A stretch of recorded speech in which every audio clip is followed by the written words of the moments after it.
大家好，馬飛又飛了。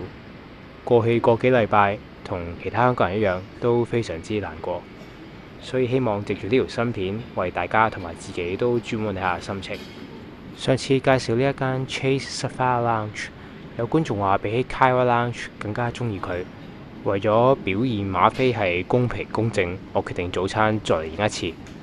早餐同上次晏晝一樣，都係自助餐同阿拉卡。睇下自助餐先。中間呢張長台呢，都係一樣嘅，擺放咗各式嘅沙律啦，同埋冷盤，亦都有一啲蛋糕啦，切咗西瓜啦，同埋乳酪嘅。呢一張台嘅食物呢，我相信成日呢都係一樣噶啦，都係供應呢啲冷盤嘅。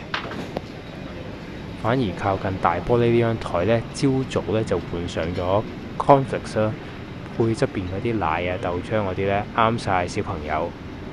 再側邊就有其他蛋糕啦，成個上嘅水果啊、芝士啊，亦都可以自己焗呢一個麵包啦。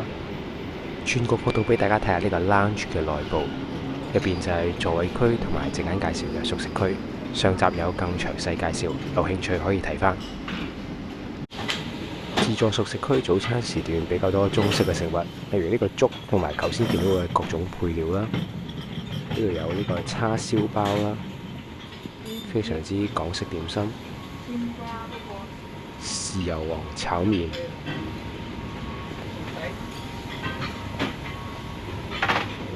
香菇豬肉燒賣，亦都係呢個港式點心類。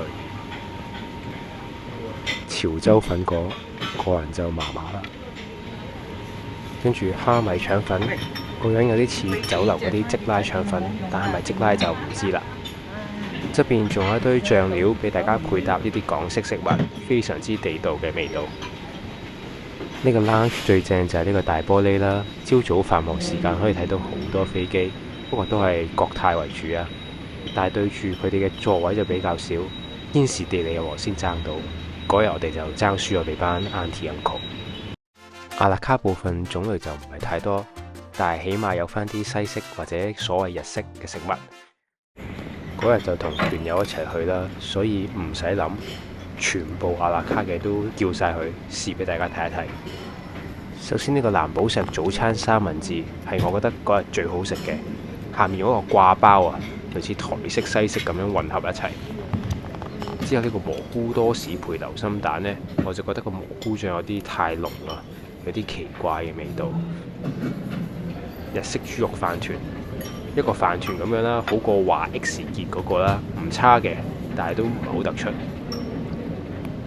牛肉球就係一粒酒樓會食到嗰種牛肉球嘅味道啦，唔好 expect 啲咩啦，但係有埋醃汁就專業好多啦。